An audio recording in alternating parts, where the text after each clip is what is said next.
Good morning, ladies and gentlemen. I'm Jack Daly, Director of the Smithsonian's National Air and Space Museum, and it's my pleasure to welcome you here to our flagship building on the Mall. The program this morning is a downlink with astronauts on the International Space Station in recognition of International Education Week. Today's event is a collaborative effort among the Smithsonian Institution, the National Aeronautics and Space Administration, the U.S. Department of Education, and the Student Spaceflight Experiments Program of the National Center for Earth and Space Science Education. In addition to the eager group of students we have here in the museum, more than 9,557 students will participate by live webcast being made possible by NASA television. We hope this memorable educational experience will inspire all of you to learn more about the space program and develop a lifelong interest in its future. Our Earth-based location for today's program, the Moving Beyond Earth Gallery, is a perfect setting because it explores the history of human spaceflight with a special attention to the shuttle era. This is one of the most dynamic galleries in our museum, and along with the artifacts and interactive displays, it serves as a location for live performances as well as television broadcasts and webcasts such as we're doing today. The sponsor of the Moving Beyond Earth exhibition is the National Aeronautics and Space Administration. The Smithsonian Institution and NASA have been working together for decades. In 1966, the Space Act Agreement established the Smithsonian as the official repository of the nation's space artifacts. In April, NASA delivered the Space Shuttle Discovery to our museum site out at Dulles Airport, the Stephen F. Udvar-Hazy Center. The Smithsonian Institution has embarked on an ambitious plan that puts its original mandate, the increase in diffusion of knowledge, in a new light, emphasizing education. Our plan also promotes the benefits of collaboration, and today's event is an excellent example of both collaboration and education, and it's our honor to work with the Department of Education. It's now my pleasure to introduce the Deputy Secretary of the U.S. Department of Education, Mr. Tony Miller.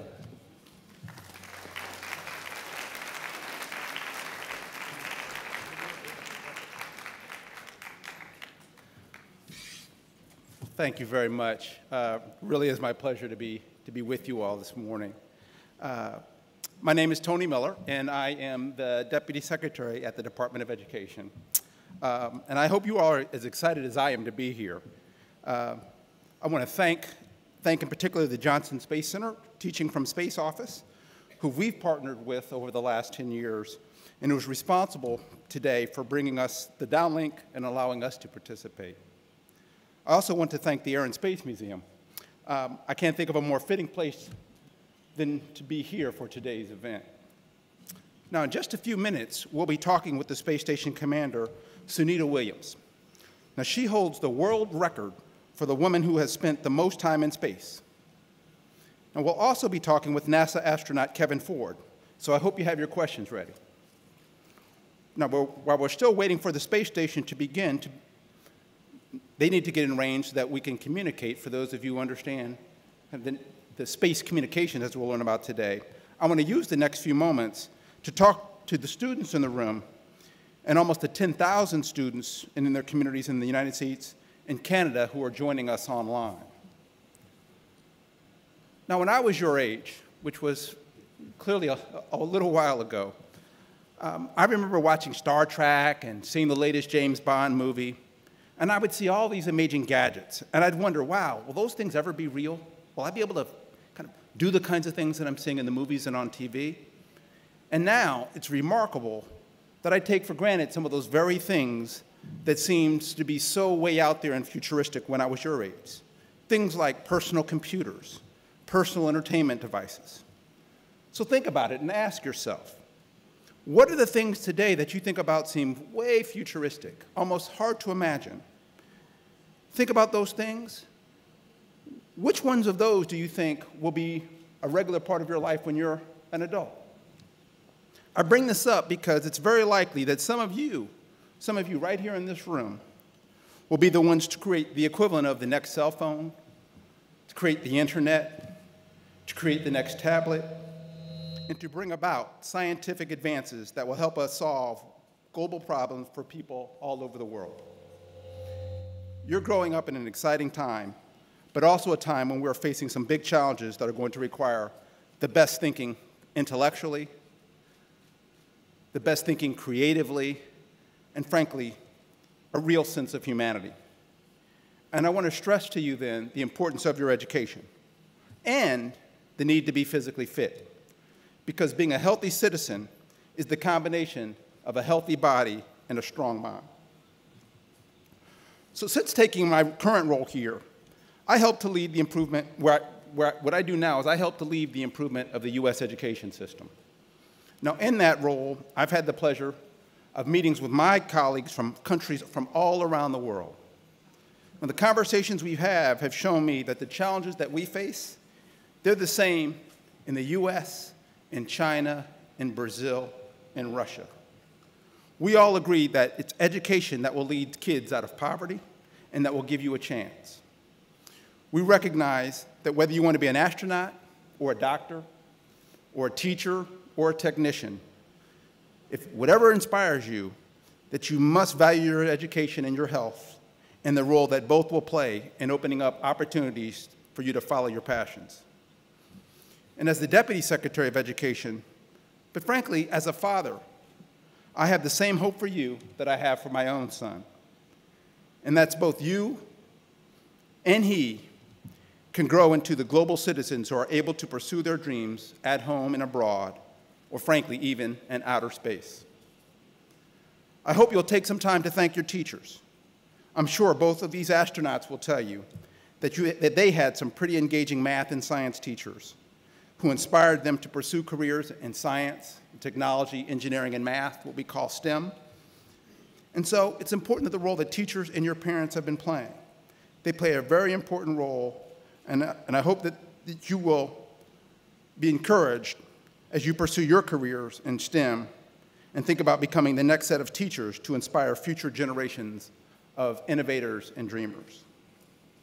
Now, speaking of innovators, an exciting part of today's event is that this year we're working with the National Center for Earth and Space Science Education to see students' work actually in action. This unique Student Spaceflight Experimental Program gives students around the globe the chance to bring their science experience on microgravity to outer space. So, I want to thank you today for allowing me to share this moment with you. Now let me hear, who's ready to talk with the space station? You ready?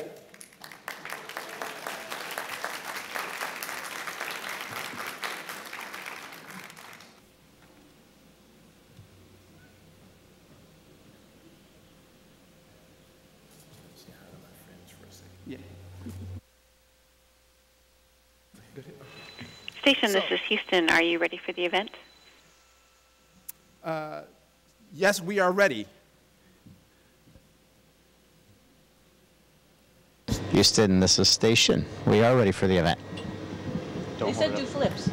Great. National Air and Space Museum, this is Mission Control Houston. Please call station for a voice check.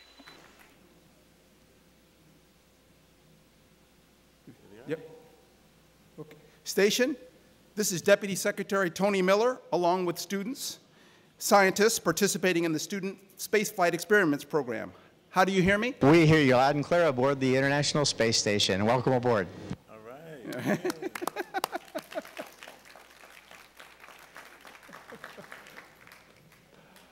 I would tell you my commander's upside down, but perhaps it's the camera that was upside down, and me.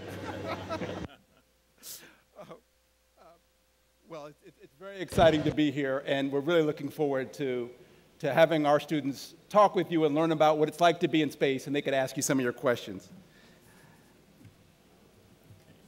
Okay, turn off your mic. Well, it's an honor to be here at Smithsonian with you, and yeah, when you're upside down or upside right, your hair still stands on end. Hey, Sonny, this is Leland. You at least have some hair. Hey, Kevin. Okay. I know you weren't talking about me, Leland. I think you were talking about yourself, right? Definitely, Kevin. Okay. Is there a time limit that you're allowed to stay in space? That's a very interesting question. You know, usually we're up here about 6 months because that's the approximate lifetime of the Soyuz spacecraft, which is the way we got up here and also our rescue boat and the way we're getting home. But we're thinking about now in the near future having people stay up for longer, possibly a year, and then we could do all sorts of long-term science experiments on them and have them be very experienced while they're up here, sort of leading down the path on our next steps, going on further space travel, leaving low Earth orbit. So yes and no, I think, is the answer to your question.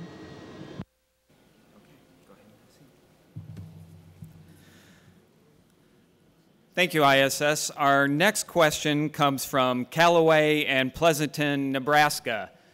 Nebraska, go ahead with your question. We read that being in space causes fluid to swell in your brain and increases pressure on your eyes. Could you describe this feeling for us? Absolutely, it's true because you're so used to being in the one gravity environment that you're on Earth, and your muscles and your vascular system compensates for that and keeps the blood pressure usually high in your head. So when you lose the gravity and when you come to space, the blood pressure just naturally increases in your head because it doesn't have to pump against gravity anymore. And so for the first couple weeks, I've been here about, maybe 3.5 weeks now, something like that, and in space, that is. And so when I first got here, I really felt the swelling in my head, and I feel a little bit of congestion. It goes away with a few weeks' time, though, and your body adapts to it very well. So it's just one of those things that's initially with you during your space flight, and then the body compensates. Okay, thank you, ISS. Our next question comes from Presidio, Texas. Presidio, go ahead with your question. What advice can you give young kids like me about pursuing our dreams?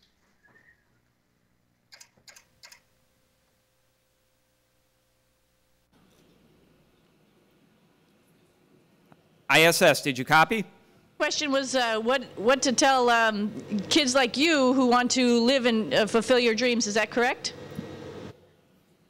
That is correct. Okay, well, let me just tell you a quick little story about myself. I sort of felt that I was a little bit in second place my whole life. You know, swimming, I didn't get into a college that I wanted to, my first choice. I didn't get to fly jets, I flew helicopters, and so, you know, I didn't always get to do exactly what I wanted, but you know what? The path that I ended up taking got me really interested in learning about how helicopters work, which sent me to test pilot school, which got me interested in being an astronaut.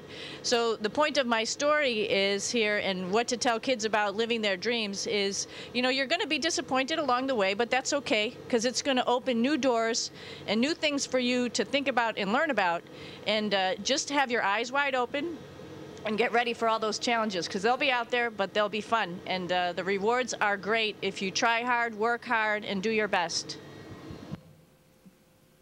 Thank you, ISS. Okay, up next, our question comes from Valley Center, Kansas. Valley Center, go ahead with your question. Thank you.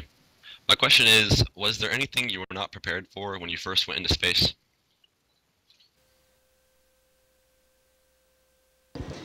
Well, the first time I came into space, the one thing I really wasn't prepared for, and I'm not sure anybody can be totally prepared for it, is that you are in a place now where there is no up and down.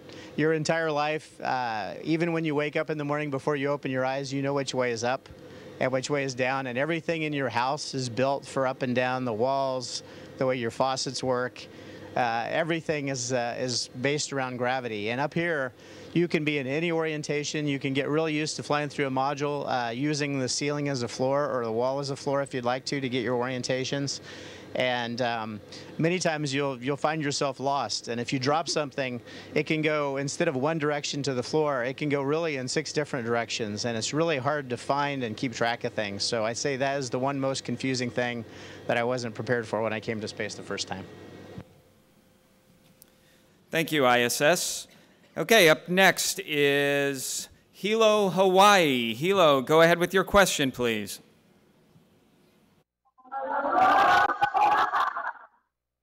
What are some of the advancements made in engineering and science due to research conducted aboard the International Space Station, and who profits from these? That's a great question, and I'll give you 2 examples. You know, we have a water processing system here, which in short terms essentially turns pee back into drinking water, and so it's really putting it through the paces to try to make not so nice water turned into clean drinking water. And some of that technology has been used all over the world, particularly in places where we had natural disasters, a smaller version to clean the water so people could have really nice, good, clean drinking water, and helping them out in a more portable way to be able to do that. Other things that we're doing up here that are going to help us in the science and space field, of course, are things like capillary flow, which are going to help us make better engines, maybe the engines that don't need pumps that can last a little bit longer time, take advantage of the capillary flow and microgravity. So that's just a couple examples of things that we're doing on board the space station that benefit folks back on the ground, as well as advancements in technology and science in space.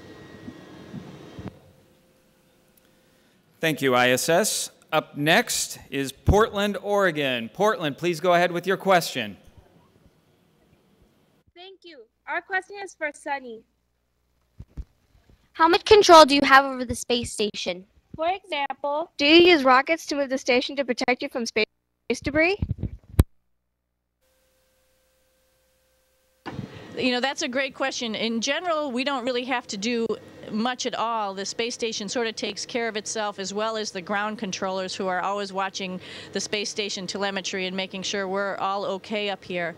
What they do also on the ground is track big space debris or space debris that's about a softball size. And we, of course, don't want to get hit by that. And so we can actually change the attitude of the space station to avoid that. And we also can do a reboost, which will bring us to a higher altitude so we can avoid that debris as well. Here on the space station ourselves, if we had to, if we needed to, we are trained on the guidance, navigation, and control systems, which monitor and can do some of those things. But in general, we have enough time. We can predict where these things are happening, and the folks on the ground put the algorithms together, and they start those maneuvers. So in general, we don't do too much maneuvering up here, but if we had to, we can. Thank you, ISS. Up next is Cicero, Illinois. Cicero, go ahead with your question.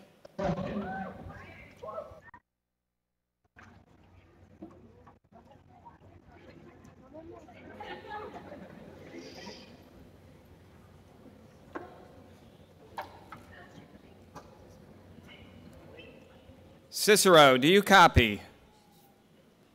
Okay, we're going to move on to Willis, Texas. Willis, Texas, go ahead with your question. What would you do if an astronaut had a serious medical emergency while on the International Space Station?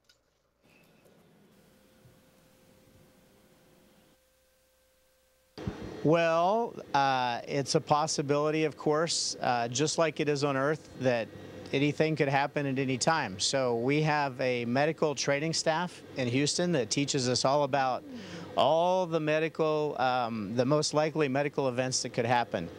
And they give us, we're not all doctors. We do have some doctors who are astronauts, so you might want to go down that track someday if you'd like to be a doctor and then an astronaut. Have one joining me soon in December. But none of us on board right now are doctors, but we get some training. And one of the things, for example, they teach us is CPR, something really everybody should learn as early as they can. Up here, if we were to do CPR, we have our board right behind us. Suni was just looking at it. We have a board back here that's ready for an emergency at any time. We could strap a person down if they were having some kind of convulsions or something like that. Maybe if they got maybe they got some gas or some kind of poison or something from an event, and you could strap them down. And Sunny's showing how you would do the CPR on somebody, because if you were to push on somebody on the board, when you push down on them, you would just fly across the module. So Sunny's showing how she would put her feet on the ceiling and actually do her CPR against the patient on that board. But we also get trained in how to give stitches, how to do some just some basic dental work, and just take care of each other, medications. We do a lot of diagnostics, eye exams, ear exams, and those kinds of things, and we report to the doctors. And then ultimately on the ground, we have doctors who are always on call for us. They can be ready to talk to us in an instant at any time and help us with any crew member who has any kind of a medical emergency. That's a really great question. Thank you, ISS. Up next is Russell County, Virginia. Russell County, go ahead with your question. Thank you. While in space, how do you communicate with your families?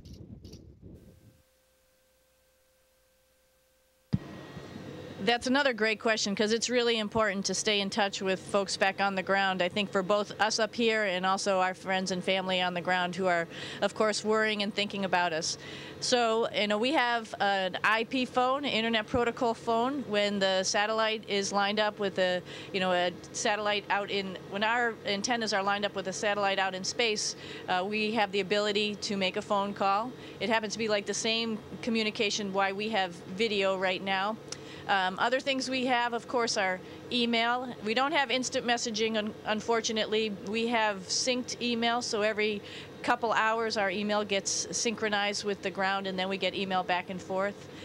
We also have video conferences. Once a week on the weekend, I get to see my dog because I can't talk to him on the phone, so he's actually with my parents, and I get to see him on the video conference.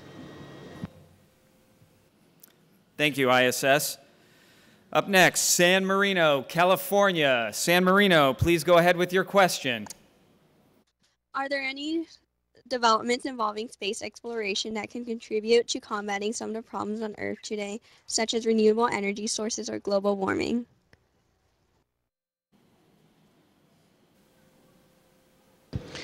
Well, the energy we use here that lights up inside the laboratory and powers this microphone and camera you're looking at is all coming from the sun. So these solar power cells that we have out here are part of really kind of the engineering development of future space vehicles. And of course, these things can all be applied to Earth-based as well.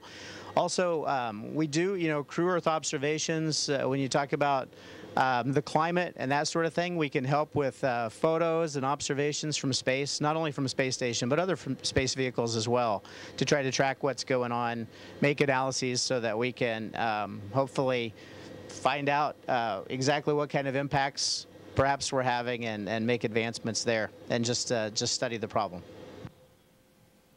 Thank you, ISS. Up next is Traverse City, Michigan. Traverse City, go ahead with your question.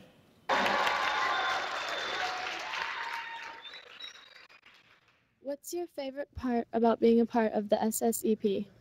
What's your favorite part about being part of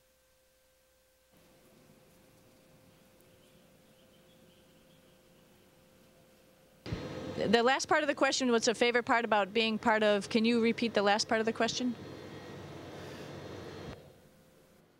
Yes, that was, what is your favorite part about being involved in the Student Spaceflight Experiments Program? Yeah, well, I think that's a big part of the whole reason why we're up here in the first place. We're on the International Space Station. It's orbiting the planet.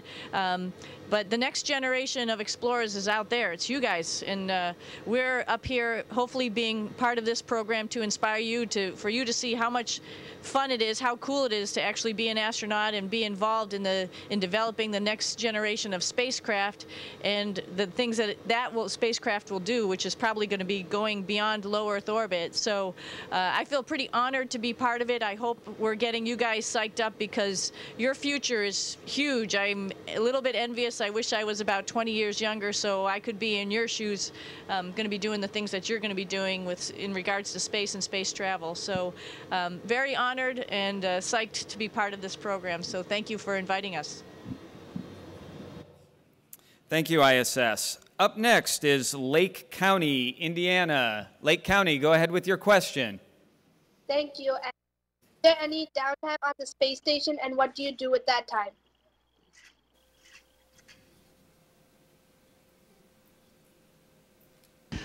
Well, greetings. You're in my home state there. I grew up in Indiana, so it's great to hear from you up in Lake County. In our spare time, we catch up on our communications with friends and family at home first, so that we can keep those relationships going, of course. And then we go to the window as often as we can. Occasionally, I'll go to the window really early morning or even middle of the night, and I'll find another astronaut already there looking out, because it's a great way to spend your time getting really familiar with our beautiful planet. And of course, some of us have little things we like to do in the zero gravity, because we know we won't be here long. It's a little bit like a dream being here. So there's things to play with and spin around. I have a little Soyuz in my pocket, and it's fun to get those out. This is the model of the little spacecraft we flew up in, and we spin as we come in here, so I can make this spin just like my own little spacecraft did on the way. And it's just kind of fun to see how things react and the dynamics. There's some kind of unexpected things up here. So we play around in the zero gravity, and we look at our Mother Earth most of the time. Thank you, ISS. Up next, Inwood, New York. Inwood, go ahead with your question, please.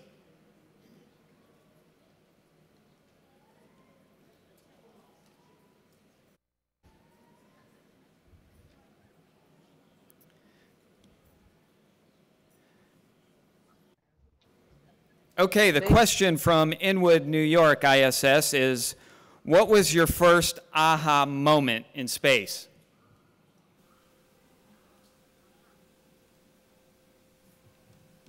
I think on my first aha moment, of course, is when you get to space. You know, it only takes about 8.5 minutes or so to take the rocket ride up into space. And then, you know, the engines on the vehicle shut off. I was on a shuttle for my first flight. And then you're ready to take your helmet off and your gloves off. And when you do, it doesn't weigh anything, and it starts to float away, and your gloves start to float away, and literally your arms start to float.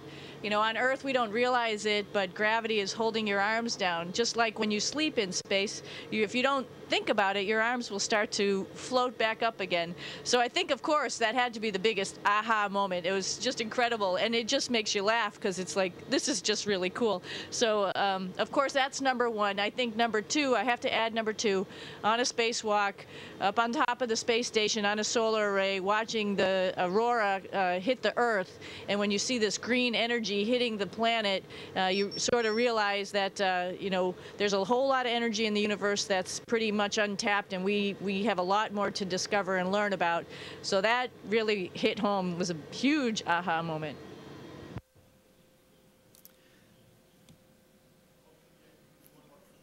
Thank you, ISS. We have time for one more quick question from El Paso, Texas. El Paso, please go ahead with your question. Thank you. Have you ever seen anything in space that surprised or scared you?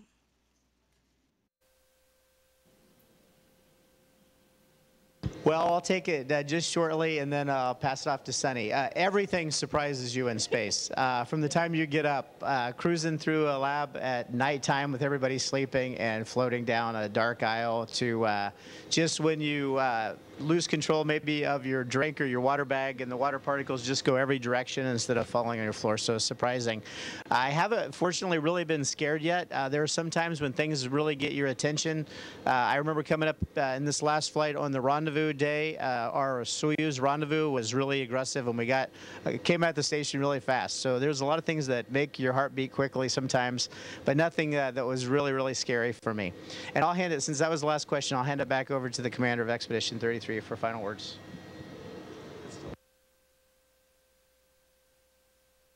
Oh,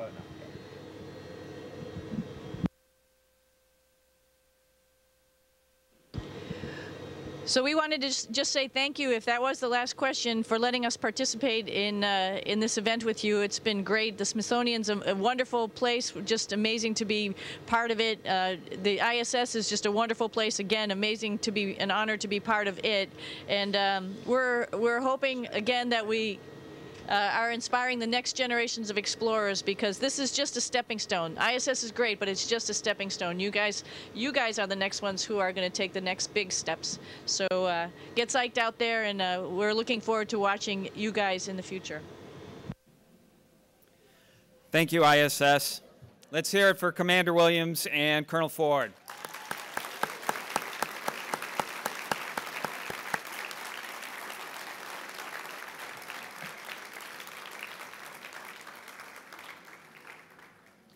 Okay, we are going to continue the questioning.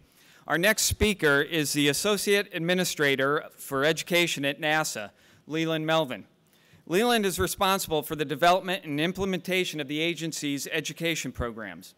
Leland is also a veteran of 2 space shuttle missions to the International Space Station, serving as mission specialist on STS-122 in 2008 and STS-129 in 2009. Ladies and gentlemen, Associate Administrator and astronaut Leland Melvin.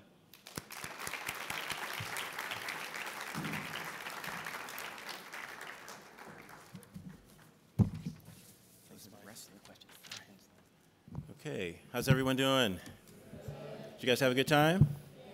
Well, it's just starting, okay? So we have a few more questions out there. I think we have Lincolnwood, Illinois. You want to answer your question? Ask your question?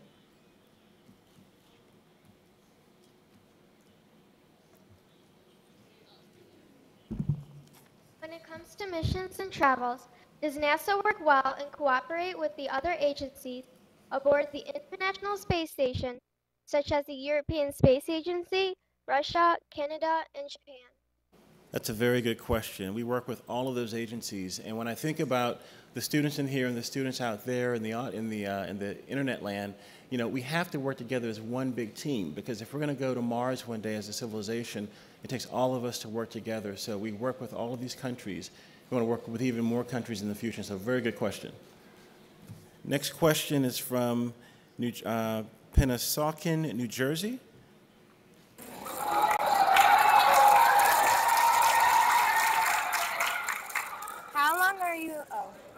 How long are you in microgravity before you start to notice changes in your body or health, and what are those changes? That's a very good question. I was only in space for about 14 days maximum. And once you get there, your body does start to feel the effects of microgravity and some changes. But for the long duration spaceflight members, you know, they're there for 6 months at a time.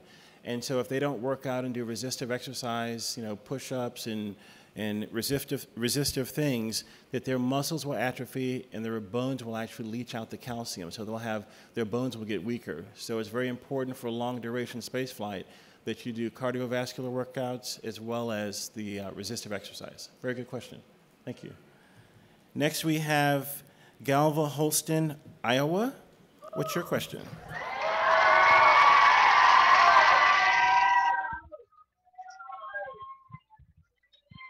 Ready? What do you think of the Student Spaceflight Experiments Program? And what it does for students? Well, for the spaceflight program for students, I think it's an opportunity to think about themselves as being researchers and scientists. You know, when I was a little boy, I mixed chemicals together and created an explosion in my mom's living room. And I don't want you guys to do that. But I think about you being little principal investigators that will send your experiments to the space station. Suni's bringing back 23 experiments, which he comes back home on Sunday. And we'll see the results of those experiments. But this sets the tone to get you guys ready to be the next inventors, explorers, and scientists. It's a great opportunity for you to do that in that program. Good question. Next we have Guilford County, North Carolina. What are the challenges and advantages of working with astronauts from other countries? I think, kind of like what I mentioned earlier, the biggest, I think, challenge that we have is sometimes the language barrier. You know, when we're in Russia, we learn Russian. When we're in the other countries, we try to learn some of those languages. But I think everyone comes together as a team because we have this outpost up 240 miles up, traveling at 17,500 miles per hour. And we're working together as one civilization to advance ourselves for peaceful purposes. So the challenges are usually language, but the benefits are helping everyone on the planet advance as one civilization. Good question. Next we have Odebolt in Ida Grove, Iowa. What's your question? Yeah, how does it feel to be weightless, and what was something that you liked to do in microgravity that was not as easily done on Earth? Interesting question. Weightlessness was awesome. You could actually ball yourself up in a ball and be bowled down and knock over other astronauts. So that's something you can't do on the ground. Playing with your food in space is pretty cool. I'll show a video about that a little bit later. But it's working together in this environment to see the advances for the future, for helping people here on the planet.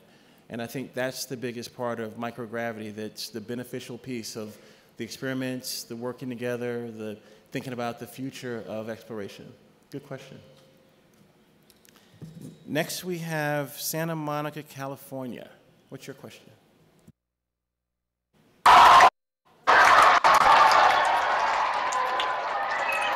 What is the most difficult thing to adapt to when you get to the ISS? And when you return to Earth from the ISS?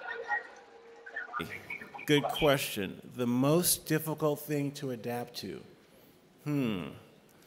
I would say that's going to the bathroom. Because in space, everything floats. Number one's not so bad, but number two, that's the problem. Good question.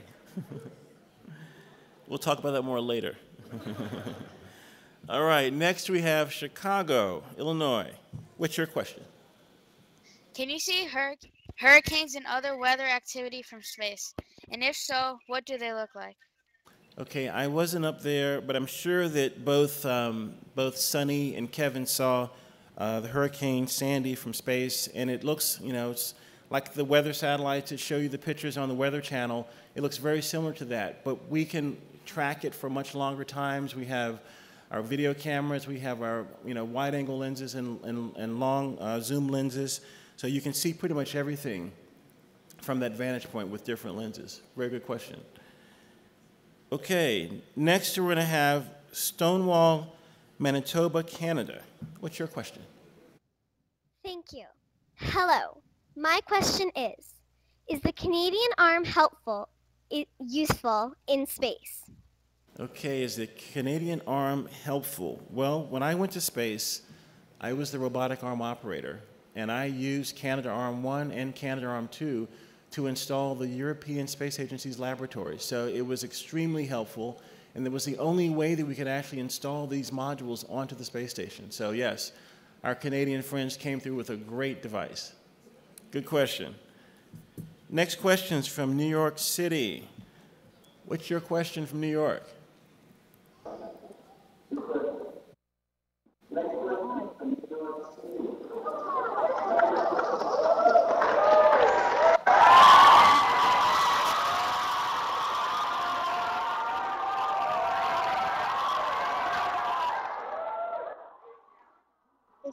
The SSEP website says that perfumes aren't allowed on the ISS.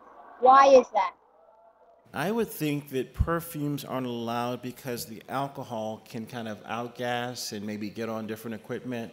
You want to make sure that the things that you take up don't come out of their solution and get deposited on the equipment on the space station. So that's what I think. But that's a very good question. And our last question is from East Lyme, Connecticut. What's your question?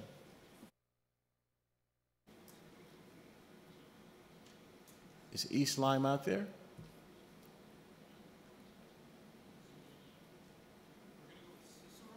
Okay.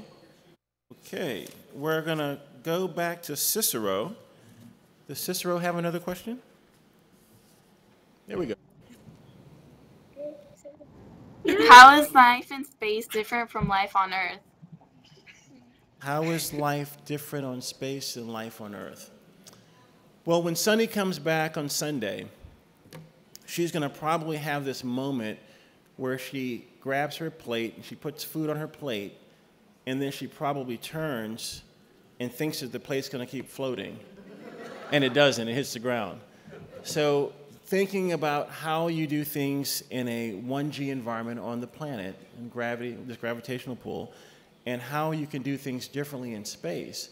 A lot of that has to do with the physiological things that happen, well, when you're eating, using the bathroom, as I mentioned, flying and floating around, but also with experiments. Like if you're doing an experiment on crystal growth, you can grow single crystals at a much larger size than you can on the one gravitational pull on the planet. So doing experiments and things like that can utilize the benefits of microgravity. Very good question. All right. Well, thank you for all those fantastic questions. Suni's bringing back. Thank you.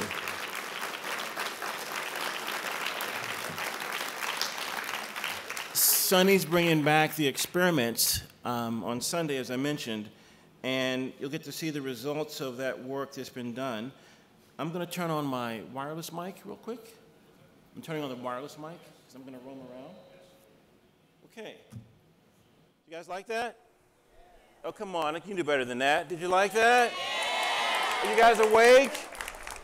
All right. Well, how many of you dream? Any dreamers in here? What do you dream about? You a dreamer? Come and stand up. You don't want to stand up? Okay. What did you dream? I dream about my future. She dreams about, what's your name? Kaylas. She dreams about her future. Is your future bright? It's very bright. How many of you dream about your future and what you're going to do? Be a scientist, an engineer, a ball player, whatever you want to be. But it starts with you living your dreams right now. What does that mean to you, living your dreams? Anyone want to help me? Yes.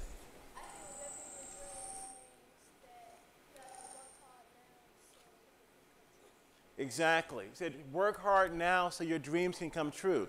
Well, when I was a little boy, I didn't know what I wanted to do. When I was in middle school, I had no clue. Next slide, what I wanted to do. And if you look at the slides, if they're turning or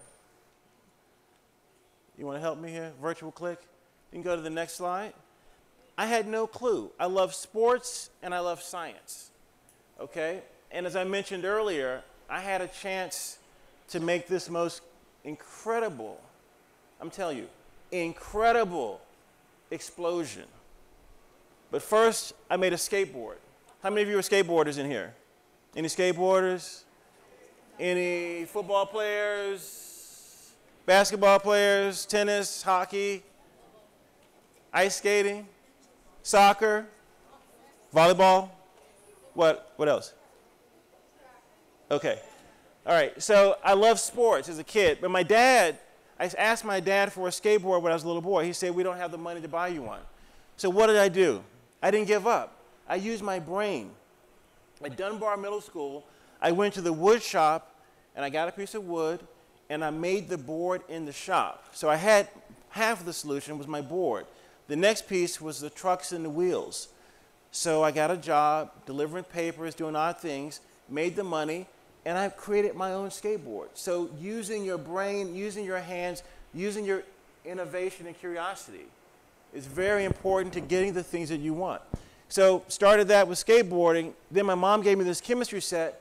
I made this huge explosion in the living room, which fueled my curiosity. I became a chemistry major from that. And then also sports was very important. Next slide. So where did that lead me? That led me to being a snowboarder, okay? Led me to being a chemist, which you see here as a mad scientist in the chemistry lab. And it also led me to the NFL. Yes. How many of you want to play in the NFL? Okay. All right, you can do that. But the key is, if that doesn't work out, you got to have your education, right? I went to training camp. I was drafted in the 11th round to the Detroit Lions. I pulled a hamstring the second week in training camp. That was the end of my football career. But I had my education to fall back on, which allowed me to then become an astronaut. So again, you can do whatever you want to if you put your mind to it, but you got to have your education. Our deputy secretary over here believes in that. You gotta have your education. We work together as a team with the Smithsonian, with General Daly, with Tony Miller in education to ensure you have all the tools you need to do anything you want to do, anything you believe in, anything you put your mind to. Next slide. Wait a minute. Somebody snuck this picture in here. These are my two dogs that I tried to get to space, but they wouldn't take them. Any dog owners in here? A few dog owners? Okay. So that's Jake and Scout. I tried to get them up there, but they wouldn't let me take them. Next slide. So I flew on 2 flights, STS-122 and STS-129, and both Suni and Kevin and I trained together. Suni was in my class in the 1998 astronaut class. So I got a degree in chemistry. I went and got a master's degree in material science engineering. I worked as an engineer for 11 years at NASA Langley, and then I applied to the astronaut corps, and I got into the astronaut corps. My first flight was in 2008. We took up the European Space Agency's laboratory. Next slide. And I think the most incredible part of this mission was we had our friends from Canada talking about the Canadarm. If you look at that top white piece, that's the Canadarm. How many of you play video games? Most of you, right? So if you can play video games, if you're experts at playing video games, you can fly the robotic arm. All of our training is done in a simulator, just like your video game is a simulator, right? Nintendo, Xbox, PlayStation, Wii, what else? DS, PS2, PS3. Okay, all your games you play, you will be expert robotic arm operators if you can work that game. So that's what I did. I installed this onto the International Space Station. We grew the space station by another module. Next slide. And then after this installation, we had this wonderful meal. If you look at this picture, we have people from all around the world, African American, Asian American, French, German, Russian, the first female commander of the International Space Station. So as you saw, Suni is now the female commander of the International Space Station. The first one was Dr. Peggy Whitson. And we're having this meal traveling around the planet at 17,500 miles per hour. Every 90 minutes, there's a sunrise and a sunset every 45 minutes. That's what space is like. You see things from blue lagoons to volcanoes erupting to brown mountains to just beautiful, beautiful landscape. And so this picture here, we're having a meal. Dan's floating up at the top like a bat. And if you look over to the left on the screen, you see there's some hot sauce. How many people like hot sauce? Because in space, your taste buds aren't as sensitive. Some people's taste buds aren't as sensitive. So we spice the food up a little bit. Next slide. And I took my Detroit Lions jersey to space. I was floating around. We played football in space. How many of you played football before? Some of you? Well, try to play that in space. The thing is, you've got to push off and float and tackle people, and you keep floating until you hit something like a wall. Okay? Not good. Next slide. My second mission, STS-129, we flew up with our crew, a couple of Marines, and Butch Wilmore, Scorch in the front. There's Comrade. And if you look in the back right, there's Dr. Peggy Whitson, who is now the chief of the astronaut office. So she went from being the commander of the space station to being the chief of the office. So ladies, as you know, you can do it just like the men, right? Next slide. I'm going to show you a quick little movie about what it's like to work and live in space. Suni and Kevin were doing some flips and showing you a few things, but I'm going to show you what it's like to fly and work in space.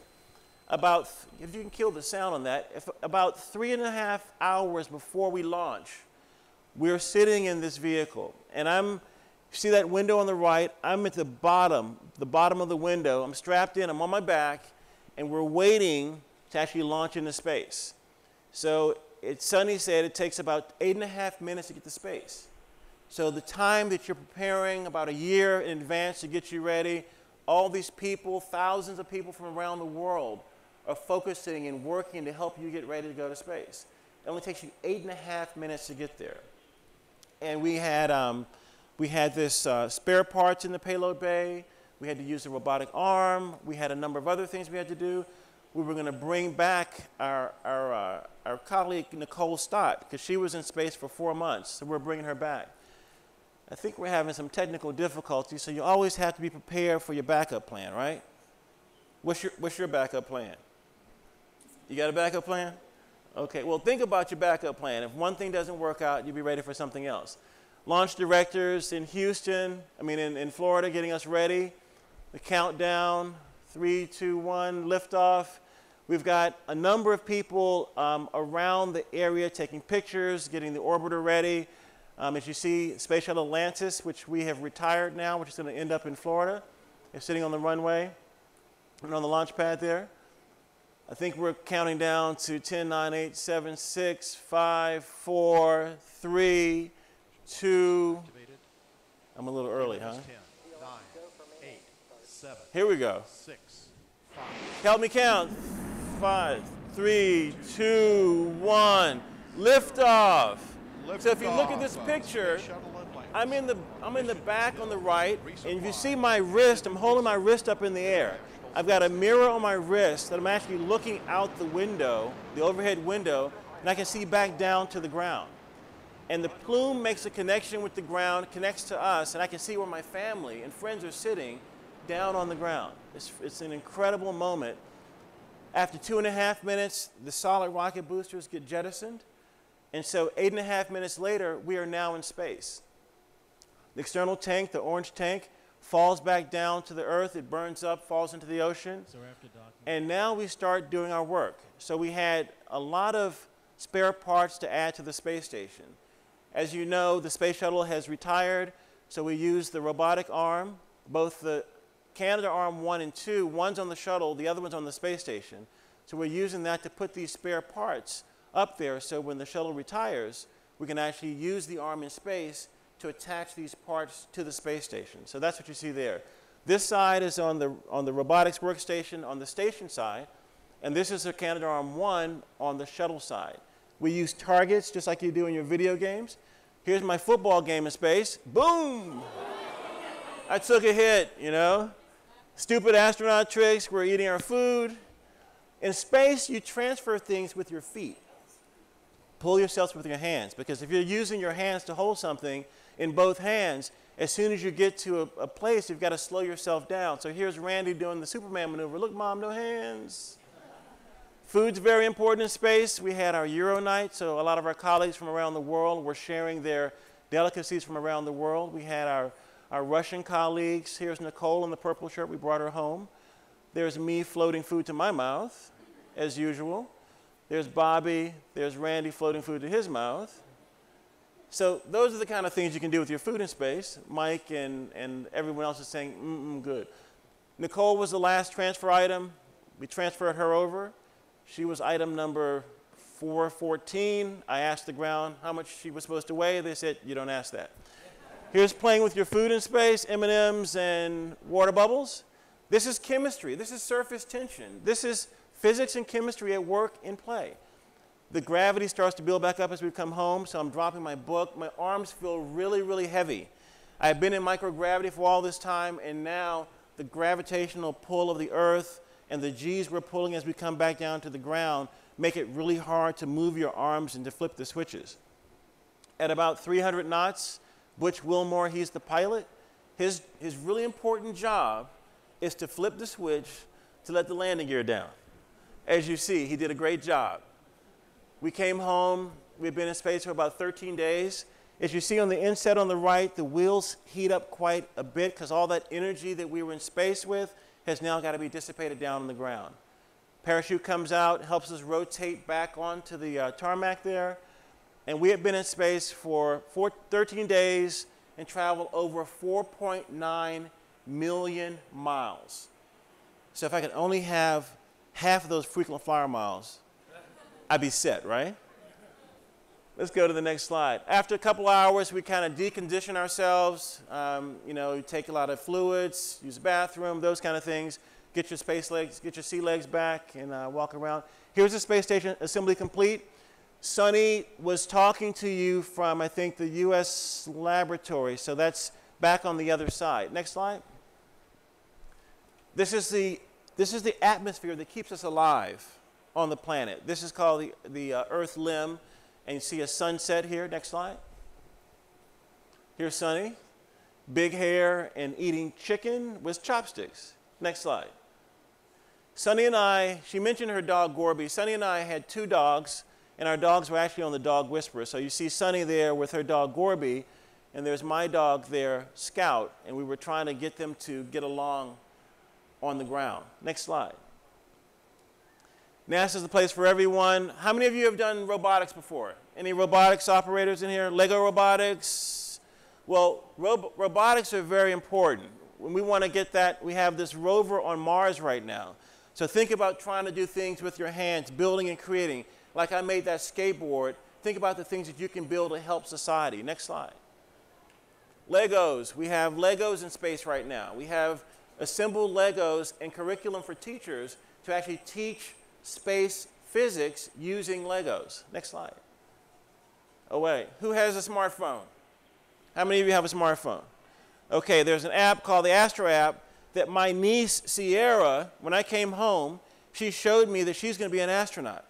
She believes one day she's going to be an astronaut, so she put herself in this astronaut uniform. So the things that you want to do with your lives, find the people that are doing them now and try to understand what their path was and make that path your own. Next slide.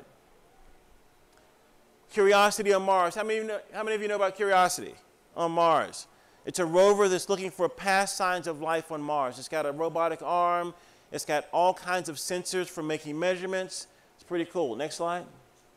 How many of you play Angry Birds? Most of you play Angry Birds. Okay. So if you play Angry Birds, think about this. This is one little thing I want to leave you with. I've got a smartphone. I have Angry Birds on this phone. Angry Birds Space in 3 days, listen to this, 3 days sold 10 million copies for 99 cents. So what's your name? Steven? Javon. If Javon had developed Angry Birds Space, you'd be a multi-millionaire. Think about it. So instead of being a user of the technology, be a developer. Create the technology, and you will not only help advance our civilization, you will get paid too. And you can take all of us to Disney World. But seriously though, you're playing these games, you're experts, you're masters at playing the games. Think about how you can be creators and developers of this technology. Next slide. How many of you know will.i.am? Okay, will.i.am. He wrote a song called Reach for the Stars. We beamed the song to the rover on Mars and beamed it back to let students know about how these satellites and how this deep space network can actually send things like music from another planet.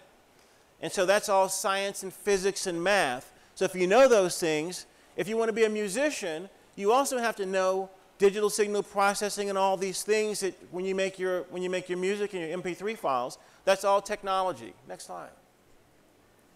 International Space Station education, we have apps that you can download, data coming directly from space stations. So the things that Suni and Kevin are doing in space, you can actually monitor them on the ground on your smartphone. Next slide. And then STEM, science, technology, engineering, and mathematics.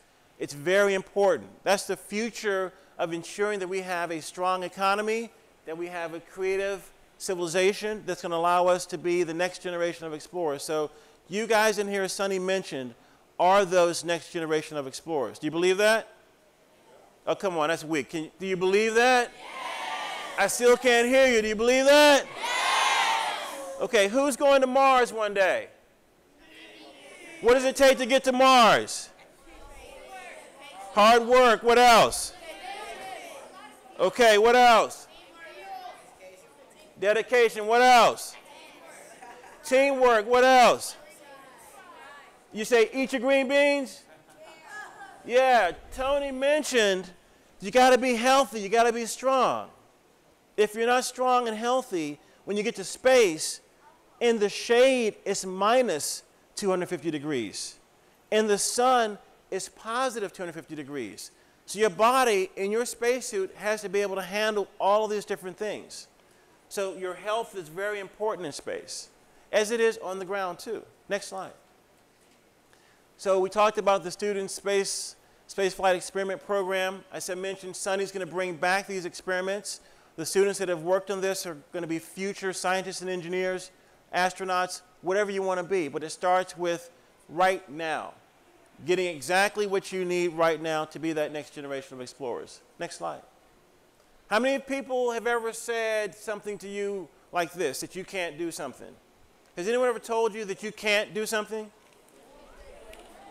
People have told me that my whole life. They've told me I can't do this. You can't play in the NFL. You can't be a football player. You can't be a scientist. You can't be an engineer. I've been told that. You know the problem with you can't? What's the problem with you can't? It's an apostrophe and a T. Next slide. Because if you take away the apostrophe and a T, it becomes you can. Don't let anyone bully you. Don't let anyone tell you that you can't achieve your dreams, because you can do anything you put your mind to. You believe that? Do you believe that? All right, next slide. So live your dreams. I appreciate what you're doing. I want to see some of you walking on the Martian surface one day. I want to thank General Daly at the Smithsonian, Tony Miller from the Department of Education. We have some other friends here from Challenger Centers, Lance, and a number of other people here from Discovery Education, Kelly Denson.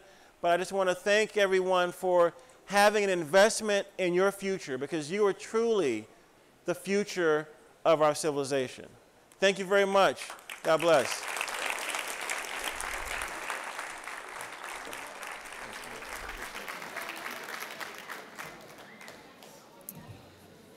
All right. Up next is the Director for the National Center for Earth and Space Science Education, Dr. Jeff Goldstein. Dr. Jeff is responsible for overseeing the creation and delivery of national science and education initiatives with a focus on Earth and space. In addition, his planetary science research includes the development of techniques for measuring global winds on other planets using large telescopes here on Earth. Ladies and gentlemen, Dr. Jeff Goldstein.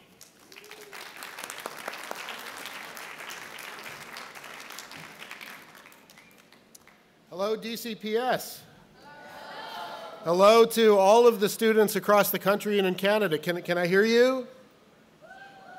So it's a virtual cheer, right? It's a virtual cheer. Well, I thought I would take a few minutes to talk about the Student Spaceflight Experiments Program. We're very proud of this initiative. And I think the best way to start is to say that it was all based on something very fundamental, which is that we humans are born to explore. We humans are born curious. And just to make that point, every parent remembers that very magical time when their child was just capable of expressing themselves, just capable of speaking. And every parent remembers the questions started at that moment. Question after question, an unending stream of questions from that child, which is something that children are wired to do. We are born to ask those questions. We are born curious. And just as an aside, next time a child comes with you with this barrage of questions, take it as a gift because they chose you. And so not only are we born curious, but we also have another capacity as humans, which is that we're born evidence-based learners. Ever since we are capable of interacting with our corner of the universe, our world, we like to poke it and see what happens. And we look at evidence of that interaction because that allows us to learn. Evidence allows us to learn how the world works. So curiosity and evidence-based learning are innately human. We are born that way. So how does that hook up with science as practiced by professional scientists and engineers using an inquiry approach to the world, which we call the scientific method? Well, it's kind of interesting because science, as practiced by professionals, is nothing but organized curiosity. And science is evidence-based learning for the entire human race. Science, as it is practiced by professionals, grows organically from what it means to be human. And so if what we are grows into science naturally, that speaks to what science education ought to be in the 21st century. We believe that we've got to stop teaching science with a focus on the book of knowledge. Because if science education is about introducing our next generation to science, we have to recognize that science was never a book of knowledge. Science has always been a journey. It's a process. It's a wondrously human, emotional, journey. And it all starts with the gift of a question. And the scientist will hone this art form in terms of how to get from a question in search of an answer by navigating through the noise of the universe around us. And if you ask that gift of a question and you get to an answer, which is akin to pulling back the veil of nature and seeing something wholly new. It might be wholly new to you. It might be wholly new to the human race. But regardless, the act of that exploration is wondrous, and you can't help but have a smile break across your face. And it propels you to ask more questions because this is a lifelong experience. So if science is process, and science education ought not to focus on the book of knowledge as science, because that's a misconception that we're providing the public. Science education also ought not be about talking at science, talking about science, because our students, our children, are perfectly capable of being researchers right now. They do it every day. They survive on a daily basis the world around them. They are capable of being immersed in the journey, in science, and that's what science education ought to be in the 21st century. So that's how this program got its start from a philosophical vantage point. And so to put the rubber on the road, the question was, what could we offer to the United States? What could we offer internationally to give this opportunity to our children? And we wanted some opportunity that would be so powerful, so high visibility, so out of this world, that it would grab kids by the collar and teachers by the collar and say, how could you not do this? And so what we did was we worked with a company called NanoRacks, which is working with a Space Act agreement with NASA to utilize the International Space Station as a national laboratory and open up commercial access. And we're able to say to a community, a school district, we're going to give you a real microgravity research mini laboratory and all launch services to get it to the International Space Station, and an astronaut will operate it as overseeing that payload. And so the school and the mini lab can contain a single experiment, and the school district now has this wonderful, professional, valuable, but limited resource. And so the school system says to hundreds of students across the district, break into teams like real researchers.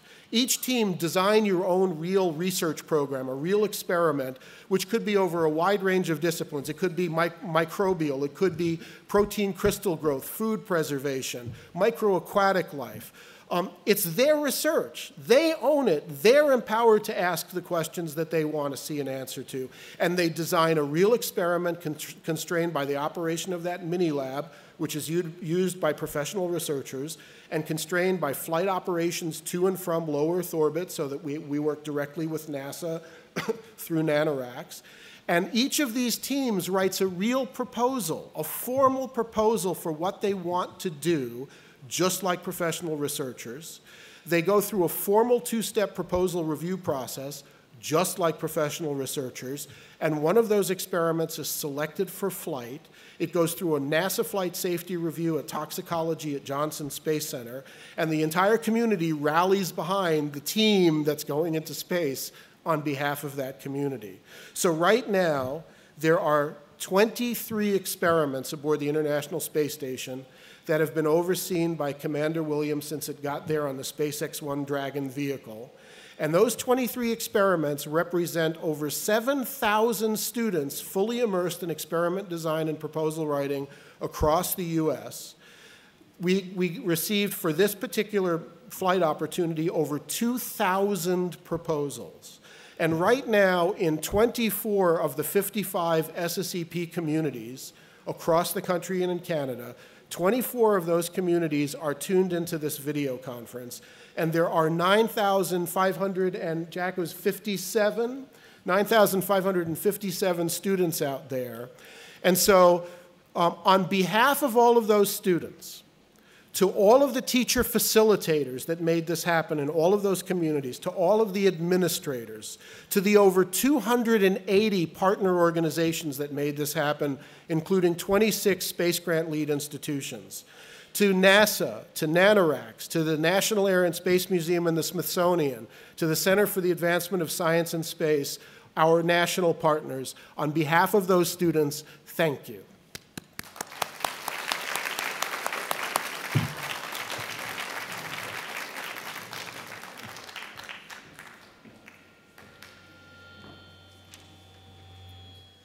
All right, our final guest is Assistant Secretary for Education and Access for the Smithsonian Institution, Claudine Brown. Claudine is responsible for defining the Smithsonian's education program. She oversees two of the Smithsonian's educational organizations, the National Science Resources Center and the Smithsonian Center for Education and Museum Studies, as well as coordinating 32 education-based offices in museums and science centers. Ladies and gentlemen, Assistant Secretary Claudine Brown.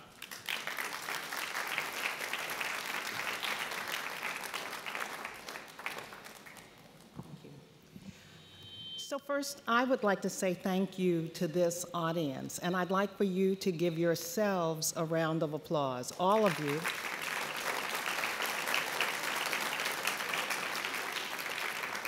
And I'd like to tell you a little bit about what I've learned from you and about you today that make you pretty spectacular. First of all, you asked impressive questions, and you asked them for yourselves, and you asked them for your peers, and we all learned from what you had to ask.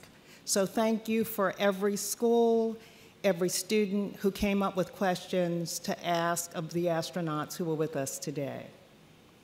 The second thing that I'd like to thank you for is information about yourselves. When Leland spoke, how many of you said that you played sports?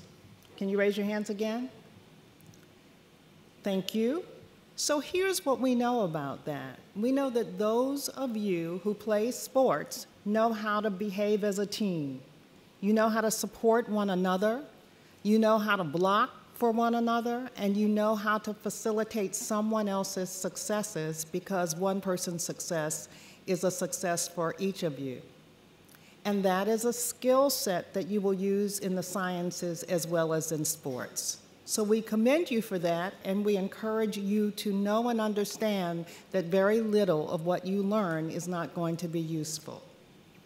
So Leland also mentioned the fact that many of you play video games. Can you raise your hands if you're playing video games? So what does that have to do with today? Again, you are mastering skills that can play a part in your lives as scientists, if that is the direction you choose to move in. So when you play video games, you go from one level to the next. You know when you've made achievements, and you aspire to move to the next highest level. And that, too, will be a part of the work that you do in the future. And even though it may seem like play, when you love your work feels like play. So we want you to know that when you pursue careers in the sciences, it will also be fun, as was exhibited for us today. And the final thing that I would say to you is that many of you are here today because you are a part of the SSEP experiments, which means that you are really pursuing your dreams. You're doing experiments, and you have thought of experiments that were done in space, and we will all learn from your questions. So we want to thank you for coming up with great experiments. So on behalf of Wayne Clough, the Secretary of the Smithsonian Institution, and General Jack Daly, who is the director of this museum, and all of the teachers who work with you, and our colleagues from NASA, we want to thank you for helping us to learn from you, and we want to thank you for supporting your friends and peers in their pursuits. I think that you're pretty awesome. Thank you for being here.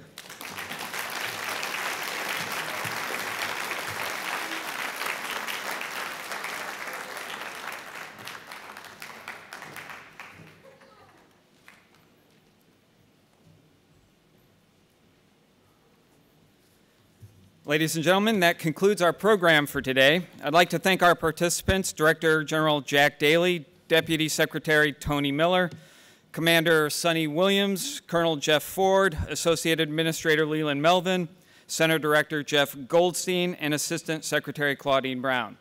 I'd also like to thank NASA, the National Center for Earth and Space Science Education, the U.S. Department of Education, and all of the wonderful SSEP communities out there who made this program possible. We hope you enjoyed the program. Thank you very much.